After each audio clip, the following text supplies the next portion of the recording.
बरं बरं, धन्यवाद आमच्याशी संवाद साधलात त्याबद्दल. या सगळ्या घडामोडीनंतर मुख्यमंत्र्यांना सुद्धा तक्रारदारानं हे पत्र पाठवलेलं आहे, निवेदन पाठवण्यात आलेलं आहे. अवैधपणे वाळू उपसा राजापूर तालुक्यातल्या या ठिकाणी या सगळ्याविषयी बोलण्याकरता अंजली दमानिया, सामाजिक कार्यकर्ता अंजली दमानिया जी आपल्यासोबत जोडल्या गेल्या आहेत. ताई नमस्कार, स्वागत आहे तुमचं लोकशाही मराठीमध्ये. राजापूरची बातमी आहे. राजापूरमध्ये अवैधपणे वाळू उत्खनन सुरू आहे आणि याविषयी जेव्हा व्हिडिओ समोर आल्यानंतर, ऑडिओ क्लिप समोर आल्यानंतर स्थानिक आमदार किरण सामंत यांना आम्ही विचारणा केली, त्यावेळी त्यांचं असं उत्तर आहे, होय मीच वाळू उपसा करायला लावलं, दंड भरायला सुद्धा मी तयार आहे, ज्या लोकांनी मला निवडून दिलं त्यांची घरं व्हावीत म्हणून मीच सांगतोय अशी वाळू उपसा करा. नाही, आता हे ऐकून तर आणि धक्कादायक आहे, कारण आता आपल्या सगळ्यांनाच माहिती आहे की वाळू उत्खनन हे सगळीकडेच होत आहे. पूर्ण महाराष्ट्रात सगळे जेवढे नेते मंडळी आहेत त्यांचेच हे सगळे पिट्टू आहेत जे असे धंदे करतात आणि प्रत्येक ठिकाणून न सांगता, न कर भरता, न दंड भरता ते वाळू घेऊन जातात.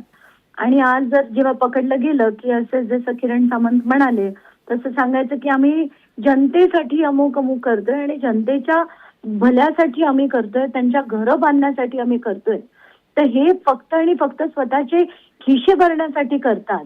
आणि आपल्याला माहितीये दंड लावून सुद्धा 1 रुपया सुद्धा दंड ही लोक भरत नाहीत. आणि सगळीकडे ही जी दादागिरी आहेत, मग त्याच्यात तहसीलदार असो, म्हणजे पूर्ण रेव्हेन्यूची लोक असो किंवा पोलीस असो, या सगळ्यांचा सहभाग असतो. आणि जो उलट त्याच्या विरुद्ध आवाज उचलतो त्यालाच धरडवलं जातं, धमकावलं जातं. आणि हे एक नाही, मला असंख्य असे फोन येतात पूर्ण महाराष्ट्रातनं. तर मला हेच वाटतंय की याच्यावर कुठेतरी आता रेव्हेन्यू डिपार्टमेंटला एक मोठी त्याच्यावर एक निर्णय घेऊन काहीतरी करायला पाहिजे. कारण आता हे अति होत चाललंय. सगळे वाळूची एक ट्रक, तुम्हाला ब्रासचा आता रेट ऐकला, कडाडलेले भाव आहेत सध्या.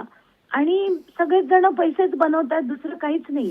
अंजली ताई, जेव्हा आम्ही त्यांना हा भरलेला ट्रक जेव्हा आम्ही विचारला की इतकी वाळू, जवळपास तक्रारदाराचं असं म्हणणं होतं की 15 बोटी आहेत त्या ठिकाणी आणि इतका वाळू उपसा त्या ठिकाणी केला जातो, त्यावर किरण सामंत यांचं म्हणणं आहे की 1-2 टोपल्या हे घेऊन जातात आणि घर बांधण्याकरता या ठिकाणी याचा उपयोग होतो. ट्रक भर वाळू या ठिकाणी दिसतीये आणि त्यांचं वक्तव्य आहे की हे काही एकासाठी नाही आहे, 4-5 घरांसाठी 1-2 टोपल्या ही वाळू वापरली जाते.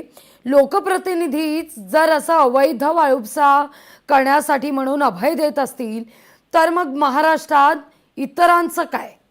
अगदी, म्हणजे त्यांनी त्याचं खुलं समर्थन केलंय ना, खरंय की हो माझी माणसं ते करतायत. आणि 2 टोपल्या जर त्यांना इतक्या मोठ्या प्रमाणावर जी उचलली जाते त्याला 2 टोपल्या म्हणायचं असेल तर त्यांच्यावर कारवाई ही तहसीलदारांनी केलीच पाहिजे.